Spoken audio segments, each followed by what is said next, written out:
International development finance bodies are the largest single financiers of infrastructure projects right across Africa. That's according to the latest edition of Deloitte's Africa Construction Trends Report. Now, there are concerns, however, of how sustainable DFI funding is, given this broad shift away from government-led spending, especially since maintenance of these projects, large as they are, eventually has to be covered by government budgets, which must also bear the costs of repaying the funding from DFIs over the long run. Overall, the total value of mega projects in the continent went up by 15% year-on-year compared to 2014. Most of these projects are in Southern Africa, at least in terms of value, followed by West Africa. The report's authors argue that East Africa offers quite a bit of growth potential in oil and gas infrastructure, even though project execution there continues at a relatively sluggish pace. Let's dig into the details of that report. Mark Smith is the head of infrastructure and capital projects in East Africa at Deloitte. He's with me in studio right now. Thank you for your time, Mark. Let's talk about water projects. They account for a very tiny proportion of the projects underway, and that's a trend you saw right across the entire report. What explains this lack of focus in this sector, given that demand for water is going up and we have the threat of water supply being reduced by climate change? Well, thank you for having me. The Deloitte report that we've just issued is some interesting trends coming out of it. I think, first of all, if you look at the amount of investment that's going into basic infrastructure, especially in the transport and energy sector, it makes up over 80% of the $375 billion that's being invested in the continent of Africa. And now what we're seeing, as you'd mentioned, on the water projects, it's the next phase of development that we see in terms of the basic infrastructure. And so we've seen actually quite a significant increase there, almost 10% now of the funds going into that necessary basic infrastructure, which again, what we're seeing now is starting to drive a lot of the economic growth, especially in East Africa, where we've noted in the report. Indeed. Social infrastructure, however, is still not getting really a large amount of funding relative, of course, to other sectors in that report, like healthcare and housing, for example. What constraints to investments did your team identify there, and how do they compare across the regions?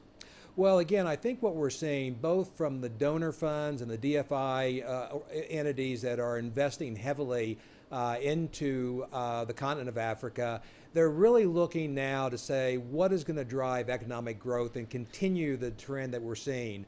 And so a lot of the investments now are being driven towards, again, as I said before, basic infrastructure, especially around the energy projects, the transport projects, and around inter-country and regional development, corridor development that's really driving the economic growth. That is, I think, the real key that investors are looking for, is this inter-country cooperation that's happening, and that's the kind of investments they want to see happening in this space. Indeed.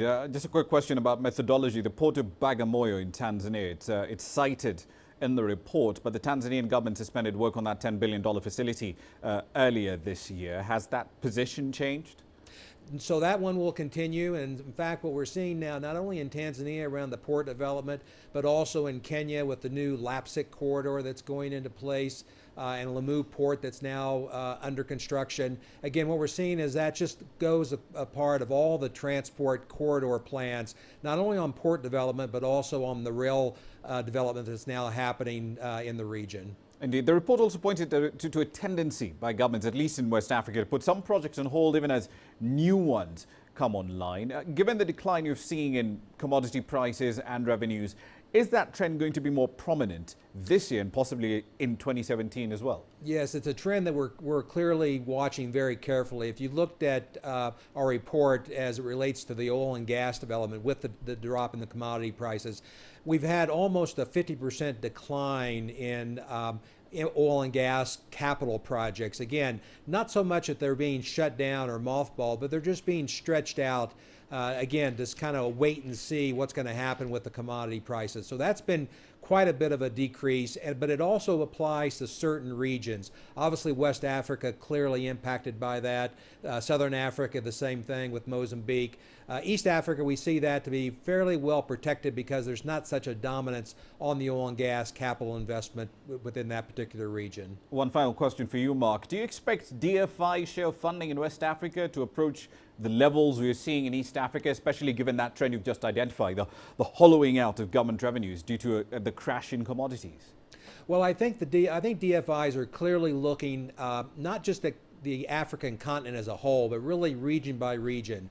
Clearly, there's a tendency that we see a large investment going into East Africa, and I think West Africa now with the decline, I think we will see more DFI attention to some of the critical infrastructure programs that West Africa needs to continue its development, especially with the decline in the oil and gas sector. Indeed. We'll leave it there for the time being. Thank you for your time this evening, Mark. We appreciate it.